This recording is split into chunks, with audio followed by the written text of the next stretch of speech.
Hi team, welcome to Cloud Pandit in this Azure Data Factory Master Program video series. In today's session, we will talk about hands-on how to copy files from source blob to sync blob based on the last modified date using the 15 steps we will be achieving. This is a step-by-step. So let's see. So in this particular thing, so if you look at the prerequisites, we can see what are the prerequisites that we have is we have needed two storage account. One is for source blob, one is for sync blob storage. We need one Azure Data Factory. In this, we will be using one integration runtime, two linked services for source and sync, two data sets for source and sync, one activity copy activity, one pipeline called the ingestion pipeline we will be using. Okay. Hands-on steps, if you see, we will be creating three resources: source blob, sync blob, and ADF. And inside source blob, I'll be creating a container called cust. In that, I'll be uploading some CSV files. So in the sync side, I'll be basically, if you want to convert them, you can convert. That is not a big deal. But what we are trying to do is we are trying to extract the files based on the timestamp. Let's say you have files since last 30 days. I want files which are loaded only today, or I want files which are loaded since last 1 week. I want files which are loaded in last 10 days. So how you can able to extract that? So that particular thing we will see. So for that, you can open ADF, you can create two linked services, two data sets, and then you create a pipeline and add the copy activity, then reference the data sets that you created, and you can run the pipeline. In the source data set side, we will be mentioning the timestamp. So from what timestamp you want, like let's say I want files which are modified today morning at 6 a.m. IST, meaning last 4.5 hours data, right? So you can able to extract whatever data is loaded in last 4.5 hours, you can able to get it. So that thing we will configure at the source data set side in the copy activity. Okay, we will see these things step by step. So first thing that I need is I needed three resources: source blob, sync blob, and ADF. I'm going to the portal.azure.com. Let's create a source blob, sync blob, and Azure Data Factory. Okay.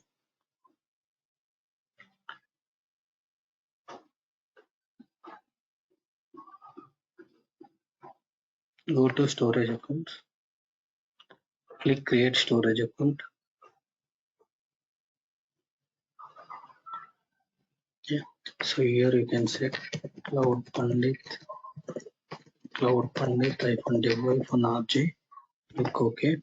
So source blob is Cloud Pandit src blob 1. Okay, src blob 1. Just click review plus create. So it is validating all the details that we entered.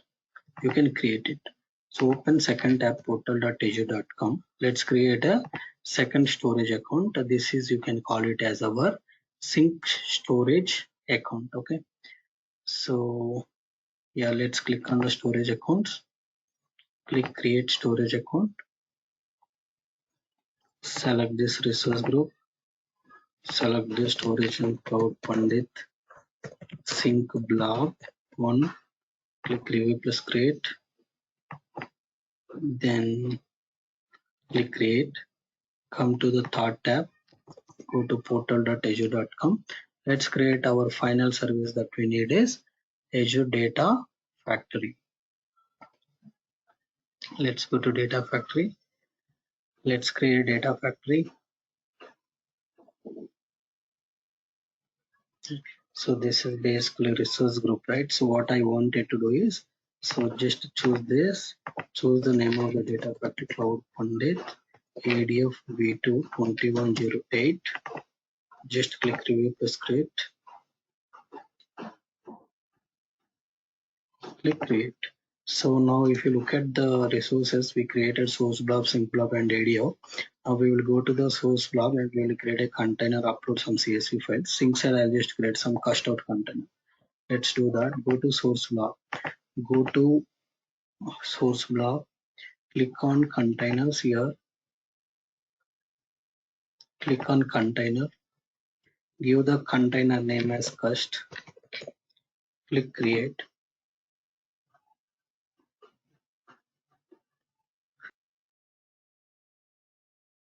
Go inside cust. Upload. Okay, so let me just upload some CSV files. Not an issue. You can just upload some CSV files now. Some 3 CSV files I uploaded now. Okay, so let it be. Now come to sync. Go to sync block. Now let's go inside the container. We can just click container. So here we can say cast out. So now what we wanted to do is we just completed the creation of the source container and uploading the files and creation of the sync container. Let me open ADF. I'll create 2 linked services and 2 data sets. Let me do that. Come to the Azure Data Factory, open Azure Data Factory and launch the Azure Data Factory Studio.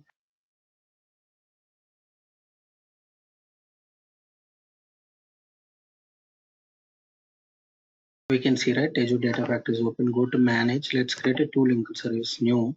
This is a blob, source blob. This is for ls underscore. Okay, blob for source. Subscription is this. Storage account name is this is the source blob one. Okay, so test connection created.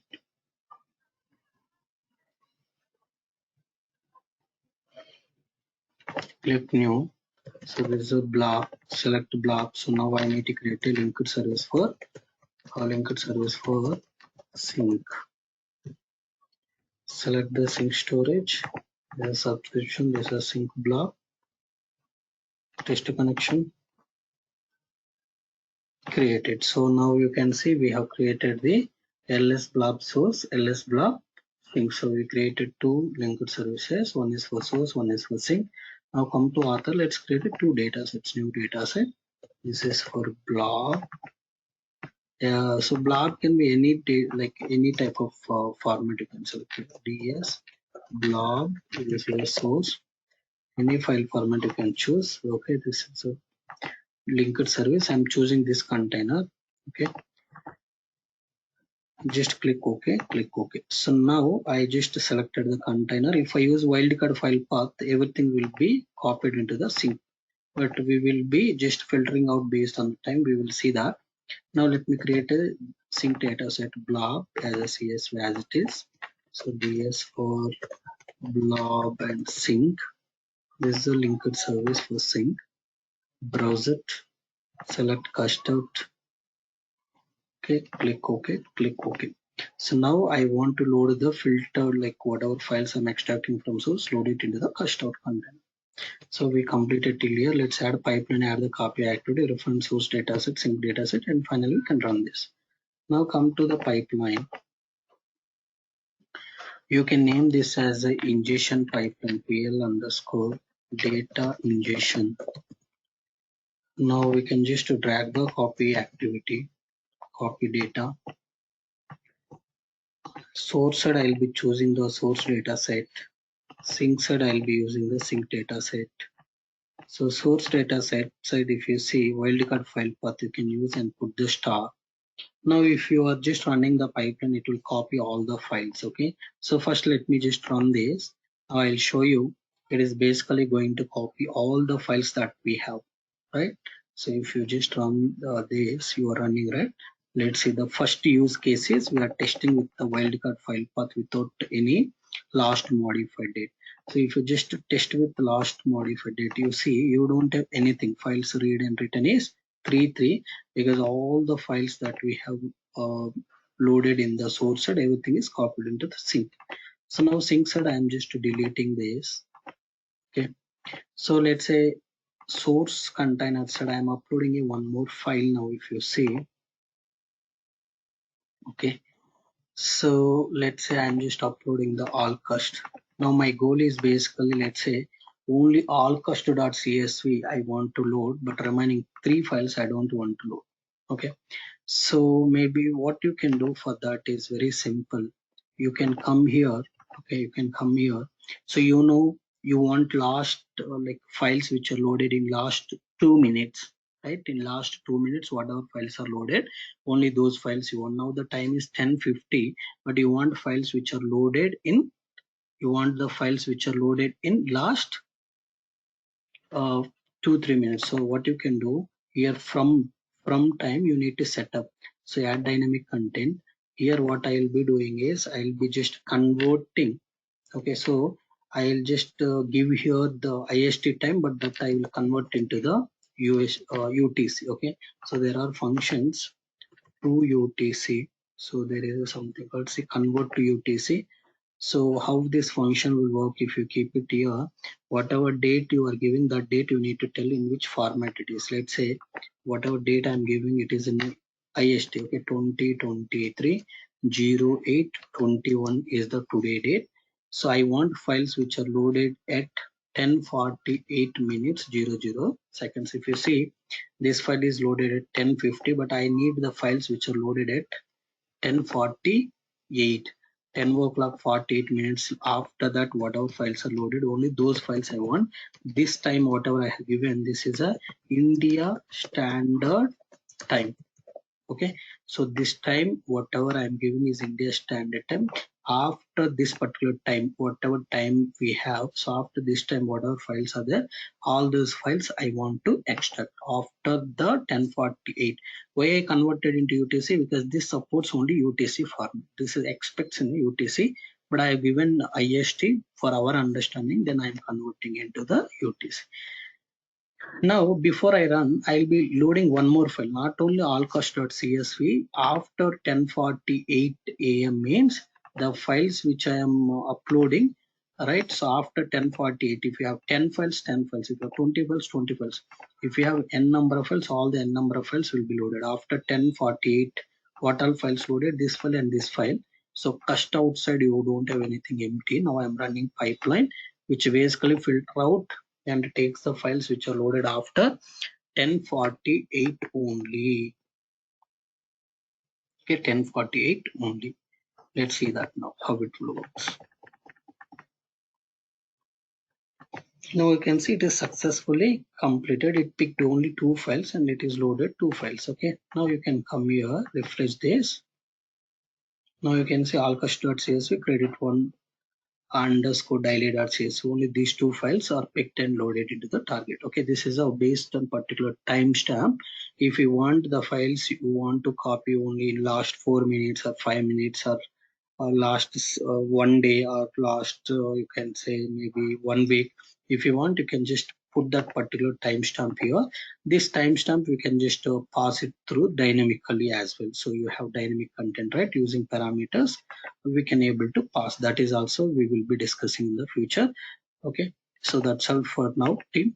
So thanks for watching. Let's quickly go through the summary questions. What is the purpose of last modified start time option in the copy activity of Azure Data Factory? If you see, it specifies the maximum modified timestamps of a source data to be included in the source. It specifies the minimum modified. Yeah, minimum modified. Minimum modified means, so this is the time from which it picks the data and load into the target. Okay, minimum time. So if you look at here, you also have the end time. You also have the end time. We can see here, right? The end time as well. End time, last modified start time, end time. End time indicates the maximum modified timestamp. Meaning, let's say you have I want from 10:48 to 10:51. Between these 3 minutes, whatever files are loaded, only those files I want. Then we need to go for the last modified end time. So that particular lab I'll explain to you in the next session. So we will discuss in detail between the 2 timestamps how to fetch. Just now we discussed from the particular timestamp, after that particular timestamp whatever files are loaded, how to extract. We have seen in the next session. We will see between the range of the timestamp, if at all any files are fall into that range, let's say 10:50 to 11 o'clock, in that 10 minutes whatever files are arrived, we need to pick those files. How to do that we will see in the question number 2. It says the last modified end time. End time discuss the, it talks about the maximum modified timestamps of the source data to be included in the copy actor. Option A is correct for the question number 2. Next, when using the last modified start time and last modified end time options in Azure Data Factory copy actor, what is the purpose of defining the time ranges? So it basically to ensure that only data modified within the specified time range is copied. Okay, between that particular range of files are modified within that time range only will be copied. That's why we have the start time and time end time. So option D is correct. How can the last modified start time and end time options to be used to optimize data copy activities by reducing network by excluding data modified outside the by excluding the data modified outside the specified time range. We don't require the files which are loaded after 11 o'clock or before 10:50. So in such cases, to just exclude the data modified outside that specified time range, we can able to use this particular last modified start time and end time. Next, what happens if the last modified start time is set to time later than the last modified end time in Azure Data Factory copy? It is a complex scenario.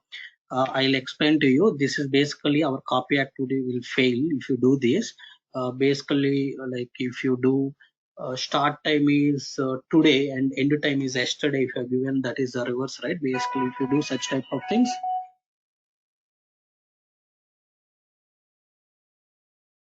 okay, so the last question is which data sources and things are compatible with the last modified start time and last modified end time option in Azure Data Factory? Not only Azure Blob Storage source and things, it supports the data lake storage, blob storage, all the file systems. Only Azure SQL database source and things, so no, not only SQL database. Any source and things supported by Azure Data Factory. Okay, answer C is correct. Okay. That's all, team. I request all of you to subscribe my YouTube channel and encourage me to do more videos. Thanks for watching this particular session. If you have any questions, feel free to put your questions in the comment section. I'll revert back to you immediately. Thank you.